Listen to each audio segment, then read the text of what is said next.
পশুপতি অশোক গজপতি রাজু, তিনি বর্তমান অ্যাপয়েন্টেড হয়েছে অ্যাজ এ গভর্নর গোয়ার। তিনি শ্রীধরন পিল্লাই ওনার স্থলাভিষিক্ত হয়েছেন,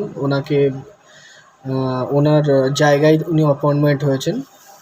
তো গোয়া সম্বন্ধে আমরা যদি জানি, তো গোয়া ভারতের সবথেকে এরিয়া ওয়াইজ সবথেকে ছোটো রাজ্যের রাজধানী হলো পানাজি।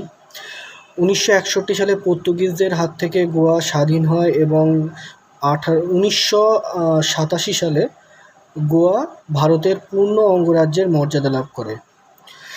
তো গোয়ার যে আমরা যদি মুখ্যমন্ত্রীর নাম বলি, গোয়ার মুখ্যমন্ত্রী ডক্টর প্রমোদ সাওয়ান্ত। এখন এই যে গোয়ার নতুন গভর্নর অ্যাপয়েন্টেড হয়েছেন অশোক গজপতি রাজু, ইনি বেসিক্যালি অন্ধ্রপ্রদেশের বাসিন্দা। ইনি টিডিপি পার্টি থেকে বিলং করতেন, তেলেগু দেশম পার্টি থেকে, এবং 2014 থেকে 2018 সাল পর্যন্ত ইনি কিন্তু এই সেন্ট্রাল গভর্নমেন্টের সিভিল এভিয়েশন মিনিস্টার হিসেবেও কার্যকাল পালন করেছেন। ওকে, এইটা একটু খেয়াল রাখবেন।